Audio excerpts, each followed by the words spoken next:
Losing her take camera. Look. Oh, you want to look outside? What's that? What's that? I know, you look so cute. You see yourself? You see yourself in the mirror. And you want to look outside. This is so funny. He wants to look in the mirror, but every time he moves, he can see his reflection in the mirror. Who's that? That's you. Oh my goodness. Hi, honey. Hello everyone, welcome back to my channel if you're a returning subscriber, and if you're new here, my name is Bintou. Don't forget to like, comment, and subscribe, and let's get started. So today I am just gonna do a quick face. You know how you get your hair done, or like you put your hair up so you want your face to be snatched? That's what I want for me. So that's what we're doing today, but we're also going to talk about the time I got followed all the way home to my front door. So I did my eyebrows and my eyelashes already because I can't talk and do lashes. I just can't talk and do lashes. So we're just gonna do everything else because I think it'll be easier. I saw a Snapchat memory, something that I posted about this, and it kind of just triggered me. Plus everything I've been seeing online and on the news about women being, I mean, this has always been a thing, but women being harassed to the point of losing their lives because they turn down men, and that was also very triggering for me.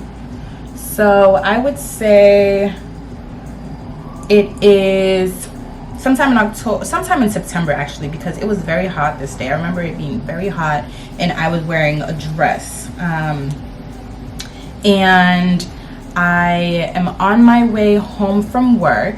I finished work at 5, and I believe I finished work a little bit earlier this day because I remember getting home and my siblings weren't home, but we'll get to that part in a second. It's very hot, and I used to take the train to work because I work downtown. So I am walking home off the train and everything. I'm walking home and I'm literally one block away from my house. So I'm 1 block away. Imagine I'm on one end of the block, and on the other end of the block I have to turn left, right? Okay, so let's imagine I'm getting to the first end of the block. So I'm crossing the street, gets to the first end of the block, and I intersect with a guy who is walking in front of me, and he's wearing, I don't know if it was a purple long sleeve or a purple sweater, but he was wearing something purple that I'm sure he was very hot in, because once I caught up to where he was after I crossed the street, I can smell him, and he's in front of me. I can smell him, and he smells really bad. He smells like he's been sweating, and that's when I noticed the purple hoodie or the purple long sleeve. I'm walking faster than him, so now I'm in front of him and I'm at the end of the block, so I take a left onto my street where I lived. In this house my family lived in a duplex, and the way that the house looked, you couldn't have been able to tell it was a duplex because it just looks like a regular house, triangle at the top, and there's one front door. And when you open the front door, you're in the mail room entryway type of thing, and then the house splits into left and right, and we lived on one side. So I turn the corner, I get home, I open the front door, and I see a package. It is a pretty little thing package that I had ordered because I was going on a trip soon, so I'm very excited. See how I can't like talk and do my makeup? I'm very excited for this package. I get the package, I open the door, I see that my siblings aren't home. Usually my siblings are home and they would be the ones to open the door for me, but this time they weren't home. In fact, no one was home, and it did stick out to me, but it didn't stick out enough for me to, you know, call somebody and say, hey, where you at? I'm inside now, so I go upstairs, I'm in my room, I open my packages, I'm excited, I'm looking at things. I haven't tried anything on yet, but I was going to. So while I'm, you know, looking at stuff, it might have been 15 minutes that I've been in the house. 15 minutes go by and I get a knock on the door. I go downstairs, and this is definitely my mistake. I open the door immediately. But again, my siblings aren't home. I'm assuming it's my siblings. I see this guy in front of me, and I said yes. He says, hi, can I have some water? He was asked for water. And I thought, I mean, obviously that's very weird, right? He asked for water, and I was very much taken aback, so I asked him to repeat himself. And while this is going on, I'm noticing what he's wearing, what he looks like, and I see that he's wearing a purple long sleeve or a purple sweater, but it didn't hit me yet. So he asked a second time, and when he did, he kind of moved, and now I can smell him. And this is the same smell from the guy who crossed the street earlier, who was in front of me earlier when I was crossing the street. I remember that. And I didn't want him to see me freak out and do something while the door is wide open. So I said, yes, of course, just 1 second. I'll be right back. I closed the door, locked it, went upstairs and called the police. And at this point, I am frantic because I'm home by myself. My neighbors are not home. And I know this because their car isn't in the driveway, and then they pulled up later. So I'm the only one in my house.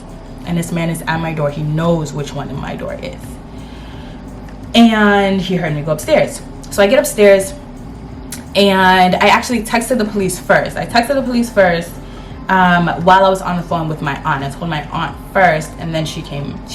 Now she's on her way back, and she's with my siblings. She's on her way back, and then I called the police as I was texting them at the same time. The police show up in like 2 minutes. Before the police showed up, my neighbors pulled up to the house, and this happened so fast. My neighbors pulled up to the house. I'm looking for a place to hide because I'm just in my room. I'm literally just standing at the window, and oh my god, I have to do my makeup. And my floor is also creak, so I'm trying not to move. I'm just standing looking for a place to hide without moving because my floor is creak. But while this is happening, I'm texting the police on the phone with them, and my neighbors pull up, and it's a man and a woman. The woman comes out. She goes inside of the house to her side of the house, and I'm super quiet, and I can hear what's happening. I can hear her going into her house, but the stranger at the door says something to her. He says something to her. I don't know what he said, and the neighbor, the lady, had a problem with that. And I don't remember what her response was, but her husband or partner came out of the car, and he asked the stranger at the door, like, what did you say to her? And this happened so fast. He comes out of the car. What did you say to her? Police pull up. The police pull up before the neighbor can even get to the steps or the door where the stranger is. The police pull up, and now the police are going to handle the situation. The police come, and they're questioning the stranger, like they're asking him, what are you doing here? He said he just wanted some water. And the neighbors are now complaining to the police about what he said to the lady. Again, I don't know what he said. I didn't come downstairs at all while this is happening. Didn't come downstairs at all. The neighbors are explaining what happened. Two cops are there, policemen are there, and one of them's talking to the neighbor, the other one's talking to the stranger. I signal to the cops that here I'm the one who called the police. I'm upstairs, I'm here, I'm not coming down. I just wave, I just signal to them. The police are having a laugh with this stranger who was at my door, laughing. Well, I'm upstairs fearing for my life. Boston police is joking with the man that was at my door. Joking. Having a fucking ball with the man that was at my door. He told the police he didn't have an ID, so they took his word for it for everything. His name, his address, his phone number. wrote everything down, told him to leave. And at this point, my aunt and the kids came, and he left. They told me I should go to the police station and file a report. So we're trying to understand what the hell happened here, because I was home for at least 15 minutes, at the very least 15 minutes. How did he know to come to my door specifically? Because I'm in front of you, right? Like, he saw which way I turned at that point. If I'm in front of him, saw which way I turned, I took a left onto my street. Now we're thinking, okay, did he wait and watch me go into the house? Did he follow me up to a certain point? Did he walk around the house to see if anybody else was home? How did he know which side was mine? Mind you, remember I said there's one door, you enter, and then there's the mail. And I had a package, so I'm standing there opening my packages, or at least looking at my package, along with the other mail that's there. And then I go into my house. It's not like I open one door and you can see the other door opening. No, I opened one door, closed it, waited, and then I opened my door. So we're trying to piece this together, and we're not understanding how this man could have possibly known where I lived specifically, and why he was there. We have no idea.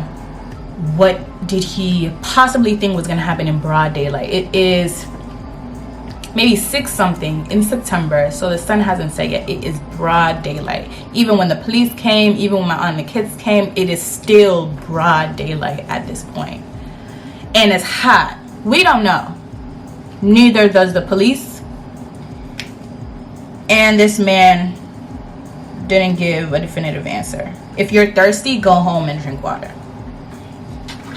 I went to the police station with my brother, and I'm there to file this report. And the lady who's there is asking me questions about the stranger. She's asking me questions about the stranger. I don't know if this is normal procedure. She's asking me questions like, do I know him? No. Have I seen him before? No. Do I know his name? Do you know his name? Because that was my whole thing. Like, I'm here to file a report that a stranger followed me home. Do I know his name? So I asked her, I said, well, should I have asked him for his name? Because your officers were there. Did your officers not take down any of the notes that I thought they were taking down when I saw them writing stuff? Or did they not? Like, obviously, maybe not obviously, but the stranger definitely gave them the wrong name. So do you not have this incorrect name, or was nothing, submitted for me regarding this incident? And we saw the officers. We saw the officers at the station that I was at.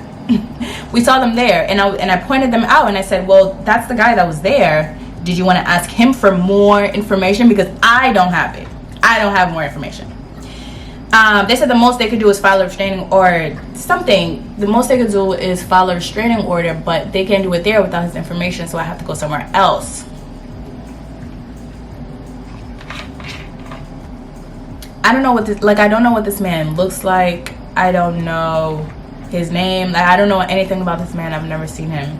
And I'm supposed to figure it out, I feel like. So that's the story. This man followed me all the way to my house, all the way to my front door.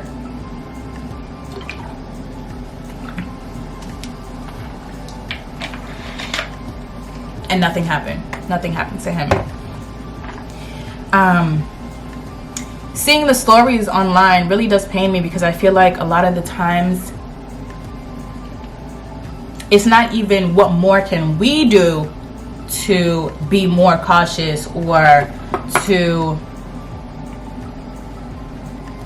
avoid situations like this. It's what more can law enforcement do to prevent things like this from happening, because they're obviously not stopping. But I feel like a lot of the reason that is because nothing happens to them. Like, there's like nothing happens. Nothing. The police will be called and they will come, and that's it. And then they come back and do it to you again, or they do it to somebody else. Like, they're not gonna stop. So what more can law enforcement do? Because showing up is not enough. In what ways do you show up, right? Like, do more than just come and ask questions. I feel like more preventative measures should be taken rather than waiting for something to happen. I remember seeing the thread about the girl who, what did she do? She requested movers, I believe, to come to her house. And the man had the nerve to continue talking to her after the job was done, as if they were friends, as if she owed him something. Okay, you move her stuff in, and then he expected her to do more, like give her a conversation, give her attention, give her time. For what? Being paid for the job is not enough. She now has to talk to you because you're a kid. I resonated with that a lot, because prior to that, I was looking into finding someone to mount my TV. Now I'm gonna do that shit myself, because now no one's coming to my house. What? No way. Not saying this happens everywhere to everyone, but again, it's like we're being cautious, but things are still happening. So now we have to be extra cautious, as opposed to more like there being actual consequences for people's actions. Okay, so this is another time something happens to me. I just put con, so I can't do it while talking. Can't do makeup while talking. I went out with my friends, and the night is over. We all drove separately. We all parked in separate spots, because we got there at different times. I'm walking to my car, and there's people outside. It's not like I'm the only one on the street and I'm scared or something. No, I'm just walking to my car. There's other people outside, and a car drives by. It's a car full of guys. They all say something to me. Can I talk to you? Can I get your number? Whatever. No, thank you. They drive off. They drive away. Literally drive away. I'm still walking, and I get to my car. I get inside my car. This is a short story. I get inside my car, and the car isn't on yet. But the door is locked. The door is locked automatically. They don't usually do that, because I don't know. I thought automatic cars, like, they lock because the car is on, but the car isn't on yet, and the door is locked. I'm in the car for a few. Like, I'm just trying to. I'm taking my heels off. Getting comfortable in the car, and finally, I turn the car on and I'm ready to drive off. Malibu, you okay? Car pulls up next to me. So I'm parked. I guess I'll start from. I'll set the scene. I'm parked on the left side of the street, and it is a one-way street with like 4 lanes. I'm parked on the left side of the street, and there's a bike lane to the left of me, and then the sidewalk to the left of me. To the right of me is the driving lanes, the first lane to my right. I'm ready to come out of my spot now. There's a car parked in front of me. There's a car parked behind me. I'm now ready to leave this spot. I'm like reversing. A car pulls up to the right of me, right next to the car. And I can reverse, but I can't come out. Obviously, the car is to the right of me. And so I'm waiting for the car, to move. I'm like, I'm leaving. You can have the spot when I leave. But they're not moving. They roll down their window. The driver rolls down his window, asked me to roll down my window. I said, no, I'm leaving. So the person in the driver's seat, the person in the passenger seat, and one person in the back seat all come out of the car. All three of these guys come out of the car, and they go, two of them go in front of the car, the other one goes behind the car. One person stops in front of the car, one person stops behind the car, and someone else stops on my driver's side. And I'm freaking out. And part of me remembered, oh my God, thank God the door is locked automatically, because I have no idea what's going on. I have no idea what he's doing in the back. I don't know why this guy is in front of the car, and I'm looking over here and this man is telling me to put my window down. Absolutely not. So now they're trying to say something to me. I don't put my window down. I say, no, I'm leaving. Can you move your car? We're going back and forth because I want to leave.